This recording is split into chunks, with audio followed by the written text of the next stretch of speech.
course, hired back in November, the former defensive coordinator, a part of several former Beavers, a part of this coaching staff this year. And we're not wasting any time. We're ready to roll. Team Orange against Team Black. And the first handoff from Giovanni McCoy going to Anthony Hankerson, the transfer out of Colorado, as he gets past the 35. Chip Kelly-esque coming over from UCLA. As the Beaver offense uses a little tempo. Oh, great play. Guys who are not just first and second down backs, but guys who can really be weapons on third down, even lining them up in the slot and taking advantage of some mismatches. But looks like the Beaver defense wants to be in his back, but he's been a little bit banged up. So he has an opportunity to really show what he can do on this level. And he's going to take a shot. Deep shot here, just in and out of the hands. Operation in 2-minute situations. Any special teams at all, or we're going to just stick with O&D? You'll see them punt to a returner. And then where it's caught, we'll start a moment to see who rises up and plays well. But I've been very happy over the spring with the improvement as a collective whole. It's been a great spring that way, and looking forward to continuing to progress. Well, you still look fantastic, and so does this. So does your team. Happy to be here. Spring showcase, everything's looking fantastic. As we get a little throw out to the flat. There we go. Yeah. All right, I'm gonna let Trent go. Actually, in the last week, he was raving about how good the offense looked in the final week of practice. You know, they did. I came out to practice and got a chance to watch them, and they were able to move the ball. They work a lot on high. Got plenty of weapons. They've got plenty of guys. They've got length in the secondary, guys that are physical, all those different things. If they can continue to do what we're seeing here, guys making plays, in particular in the pass game, they're going to feel really good about their chances to make those. This group is a little bit different. They're bigger. They're still athletic, still fast, but these guys are much more capable of making catches, making guys miss, using their strength and speed to then get. They have still some surprising speed out in that wideout spot. No question. 2nd and 9 for Team Orange, and a dump down underneath. You know, I think a lot concept right there is where you get a sit and a curl and a flat route. Those are pretty standard. But then you're going to see some things in particular in their gap scheme that maybe that you didn't see from the Beavs the last couple of years. But Don Montiel still leading the offense. The Orange team, another dump out into the flat and pushed out of bounds at the 10-yard line. That one going to Gavin Haynes.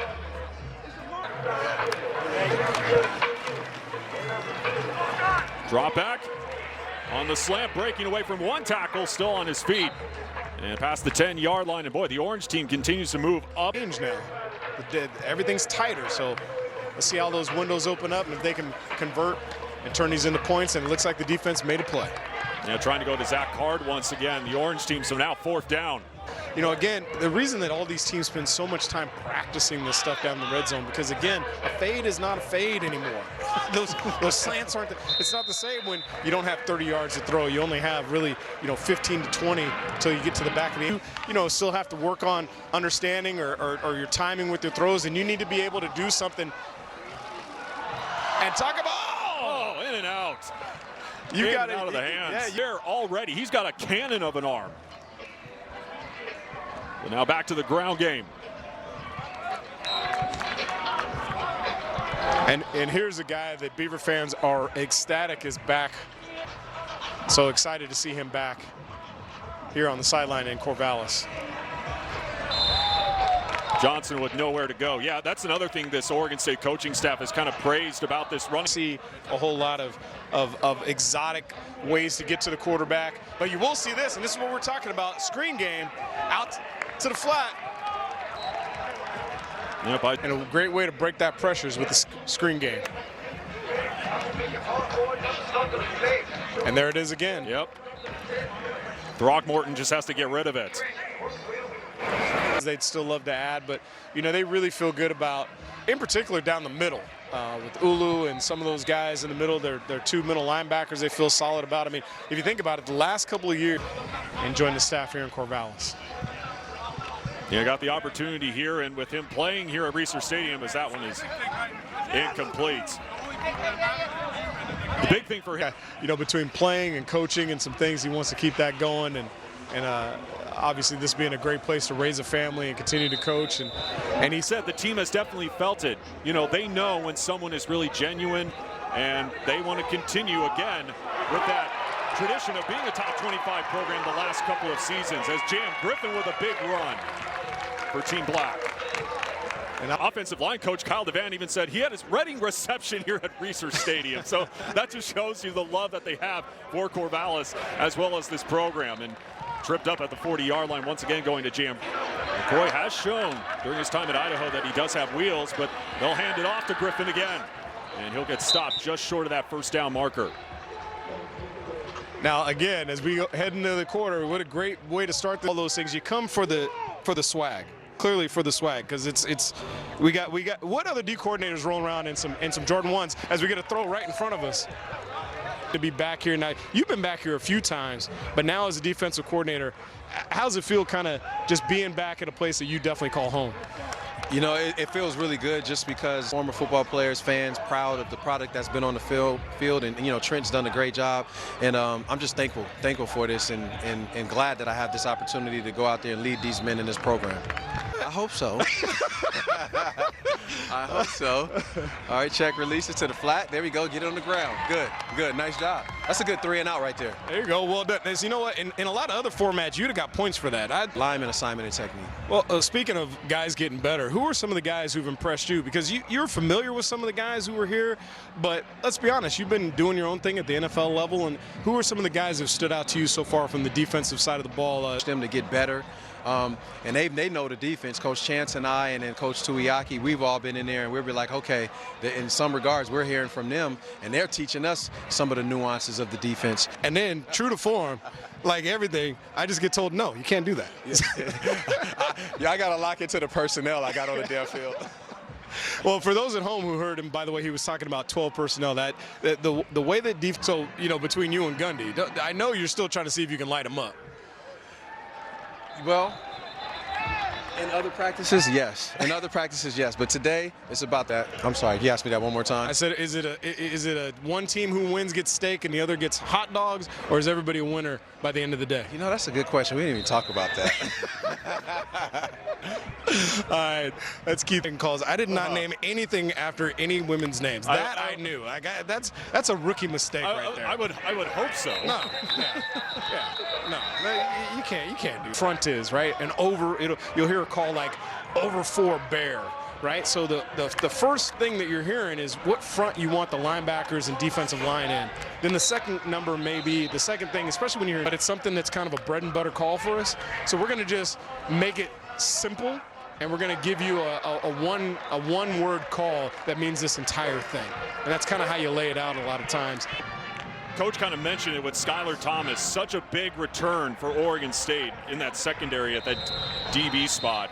You know, obviously didn't play last year. Talking about 19, 20, 21-year-old kids who know this defense, have put in the time and the effort, the energy and the experience, that they're actually teaching some of the new coaches that, you know, those are the things, as I try to talk to young guys who want to play at this level, listen, everybody's a good athlete. Everybody was a dude. It's how quickly can you understand the system this year? Well, you know, there is now I'm not saying it's all the same, but there's some differences, minuscule, I'd imagine. Yeah, it is down here in Corvallis. Yeah, said it was kind of an added bonus with all these guys with the experience here in Corvallis. Giovanni McCoy with the deep ball. Boy, they've got it. Tried a couple deep heaves today, but just. He will usually fill up the middle, which is why they've had a hard time actually completing them. So it's great gamesmanship from the defense to say, hey, you know, throw here, this looks like it's open, and then close off that option for the quarterback. Backs like we talked about, but you can obviously see it in their games. Can be so big in this running back group this season. Another shot over the middle, incomplete. And I think he's gonna wish. Offensive lineman this season, yeah. Or I should say the spring. Absolutely. You know, when the first thing that somebody says about a lineman or any player is he's consistent. But like you mentioned, they've been playing extremely well as spring ball has gone on. A strike over the middle, bobbled but hauled in, past midfield, and past the 40.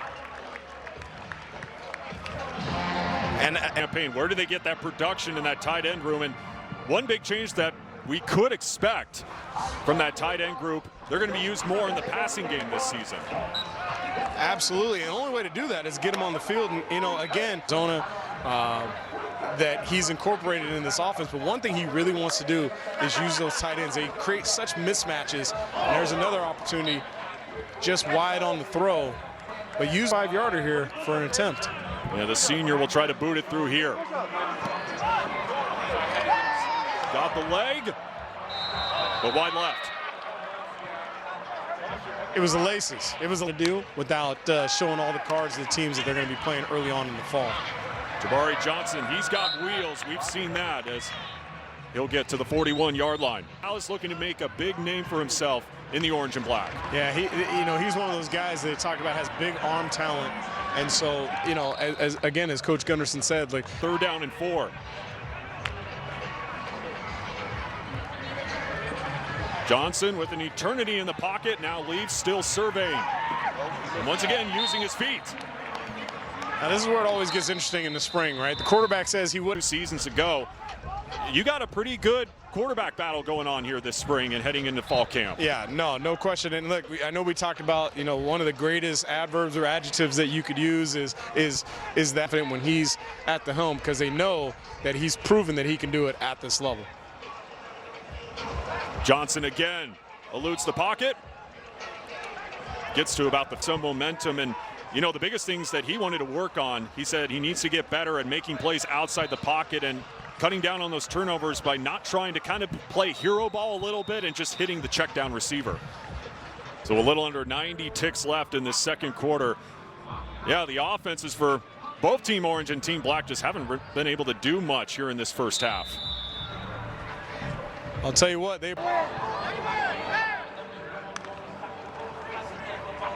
Throckmorton, quick strike to the far side, that one complete and wrapped up out of bounds at around the 15. And getting out of this danger area where a turnover is going to result in points. Another strike near the boundary and another catch hauled in. See if maybe he'll feed him again here on 1st down.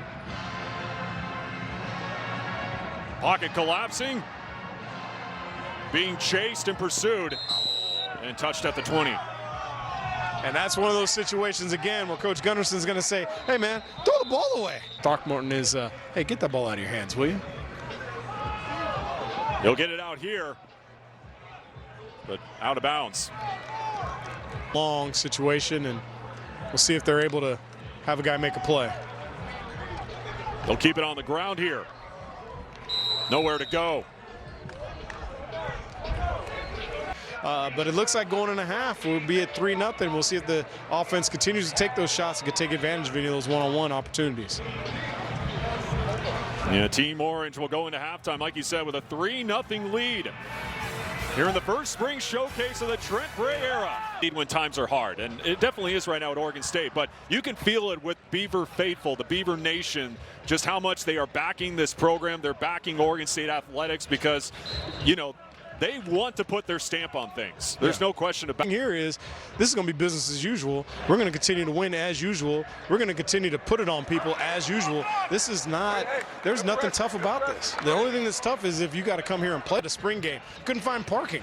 So, I mean, it's a thing right now. Oh, as we get a big play from the defense. Yeah, an interception, the first one we've seen today from the defense, from the black team getting the pick.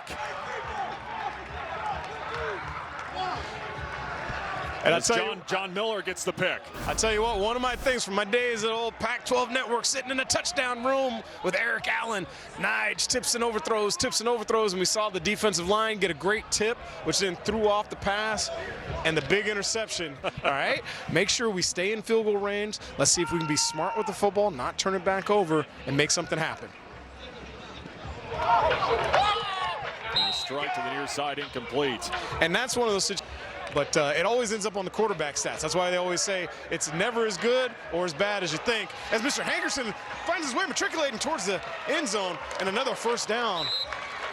Ryan Gunderson wanting to use those running backs a lot more in the backfield in the passing game here in 2024. Johnson with an eternity of time. Fires to the end zone. Touchdown. finally, our first touchdown of the afternoon. Trent Walker hauls it in the black turf. Great job by the quarterback, buying time with his feet, sits in the pocket, just buys a little bit of time, and off his back foot, that's that arm talent we talked about, to be able to flick that ball out there without even having to set his feet. Wanted to throw in the flat to his left, wasn't there. Wide receiver adjusts on the fly. And hauling in the touchdown. Coming into this spring ball with a starter's mentality, according to his coaches, and making plays like Get away from coverage, finds a way to make a play and touchdown for the black offense. and obviously putting up points, taking advantage of that turnover in their own territory as well. It's got to be huge. Absolutely, absolutely. So now does Team Orange respond here? Second down and 10. Deep heave, incomplete. And a no call. They're going to let these guys. Didn't get a flag thrown his way, but here's another 3rd and 10. Again, a lot of time, a strike over the middle. And that one hauled in. Solid catch there by Jermaine Terry, the second. Pounds, man. Listen, I'm 185 pounds on a good day. I don't need this in my life. Trying to go to the outside now with the run game. Yeah, you mentioned. Be back here in Research Stadium. This place has been special to me over the years. Now, someone was telling me a story that you actually talked your wife into taking wedding pictures with hash marks in the background. How did you pull that one? Was that her idea or your idea? No, that was they were discounted pretty good back then. Well, again, it's great to have guys like Kyle DeVan back here coaching in the orange and black. And, you know, I was talking to them. I was telling all our listeners, you know, and you can really dial it in and develop as a young student athlete. So it definitely alleviates some of the questions when they ask about food for my guys. You know, it's the reality of the O-linemen. They want to know the. Again, going to their tight end in Terry. He's gotten a couple targets here on this drive. He has, and again, once again, and because he's throwing it about 2 steps too late, you know, by then the defender's already there. So I know those are some of the things they're going to continue to work on. Let's see if we got it. Did they convert on that 3rd down? Had a 3rd and 2, and those are some of the things we talked about. Staying out of those 3rd and longs. That's how they're able to move the sticks and get another 1st down. Montiel with a strike over the middle. And the passing game really starting to get going here in the 3rd quarter. The nice strike Defense. now inside the red zone as we approach the 3-minute mark here in the 3rd. Back to the ground game, cutting outside, up the middle, and past the 10. Big hit. There's some things that'll pay off for this defense as the year wears on. 1st and goal again. On the ground, and we're rolling now offensively as the Orange punch right back.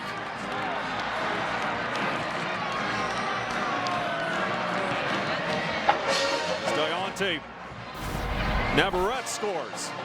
Again, here's a little bit of that stretch action. Just kind of telling the running back, listen, we're going to give the ball for you on give the ball to you on a wide track. You find the hole. Of offense from the first half and the second half so far. As the extra point bangs through. Well, again, when you see, and when you're running that zone concept, sometimes it's just outside of the reach of that defensive lineman, but we got to finish it with the flip. You can put something on film, and you have a dream that you want to play at Oregon State, you want to play in the Pac-12 or in one of those, you know, Power 5 conferences. Just get something on film, and once you do that, you know, don't worry about the level, right? In these last 2 possessions that have led to 6 points. Well, one thing is they're staying out of the 3rd and longs, right? So they've been able to convert on some 3rd downs because they were much more manageable. You know, other things they've been able to. Runs or sloppy plays kind of put you behind the sticks. It makes it hard to get out of that, but we'll clean it up. There's been, you know, some really good stuff and some bad stuff we got to clean up. There's a sack. We got to get the ball out of our hand there, but it was Thursday, so he does some really good stuff, and you know, a lot of new faces, new people, and a lot of learning, a lot of bumps and bruises, and talent-wise, we've got a lot of good young players that I think have stepped up, embraced the role or embraced kind of what we're trying to ask them to do, ask them to do some things. And it seems like none of that stuff's a worry. You're going to continue to just get young guys who are talented, may have been passed up, develop them, and not worry about all that stuff in the future. No, I mean, you don't. you might as well just put everything you got into them. And if Here, when you had a great situation at UCLA. Trent's a great coach, and I think we see. Oh, there we go. Come on, make a play. I think we see eye to eye on kind of how things should be and how football works, and just you come back here. There's a lot of familiar faces. This place means a lot to a lot of people, so pretty cool. Well, I was trying to give people a sense, like, look, ultimately, I Be the guy that yells all the time, and he's just a yeller. So let him know when that side comes out, it's coming out for a reason. Yeah, you had to do something really, really messed up for Gunny to turn on Angry. you. I'm upset about it. The good work, and let's get some more touchdowns. I'm Yeah. gonna go try to call some good ones. All right, here we go. He's gonna call some good ones. Yeah, like you said, trying to put some more points up on the board, and that one too strong. My life and the life of so many people around this place. Mike Riley is here on the Coach. As you're watching this thing now, you have any? Is there anything in you that wants to get out there and be like, hey, listen, man, it's just snag. Behind Gundy in practice one day, and I'll say, "Are you sure about that?" Oh, well, nothing better than that. And again, you talk about the pride that you swell with when you see all these guys. Team, and I wanted them to learn. I wanted them to have fun, and now to see them leading a program, and I've been to practice, and All of us who were here and left, whether we played here, coached here, Yeah. we all just keep coming back. Yeah. And what is it about this place that's so special to you and to me and everybody else here? well, I did because we were 5 minutes away from our team all the time, and I don't know if they always like that, but I did. Well, it is absolutely want to sign up and look, it's funny. He mentioned the fact that when you're here, it was nothing for us to house. You saw him at the grocery store, you saw him at the movie theaters, and I think it really makes an impression in these young men's lives when they know they can lean on you and they see you, and you're not just a guy who yells at them at practice. Much the players, like you said, the fans just love this place, and like we talked about multiple times, I mean, there's still tremendous pride in this program in Oregon State, and it's a tremendous fan base. There's no question, especially with Circumstance that they can be thrown in, it's this place, because there have been times now when wins were sparse, and whether it was when Coach Riley came the first to continue is great here, because they have won and they have no interest in doing anything less than that. Sanders flushed out on play action, just scoots out of bounds. And I want to bring up Mike Riley again really quickly, because that's something else that Talking about 3-4 guys who are either in the Hall of Fame or will be in the Hall of Fame. It's quite the Rolodex that he has, and so he has got when Trent was roaming the middle there, and Richard Siegler and Chaz Scott and Eric Williams, who's also and again, like I had mentioned to Coach Riley, call me as much. He's past Coach Burton advice, but some of these guys still call. Past midfield, another run by Jake Sanders. I take that back. Field goal to win. Already up. Sanders again rolling to his right, still surveying the field, and again continuing to use his legs on this drive. just slide. Keep that clock rolling. Back to the ground game again. And I just realized, if you wanted to show some good highlights, just go to Keith Hayward, a part of that 2000 legendary team here at Oregon State. I'm sure you probably could have pulled some good highlights from him on that season. Absolutely. One of the greatest teams, if not the greatest team ever put together, that rock a little orange and black. And great day here as these guys wrap it up for the spring showcase, and then the real work begins in the summer, getting ready for their home opener against Idaho State. Yeah, the Orange team getting the win today, 10-7. Trent Bray in his first spring showcase as the head man here in Corvallis. Some positives as they wrap up spring ball. We'll take a break and come back to Reser Stadium and wrap it up right after this.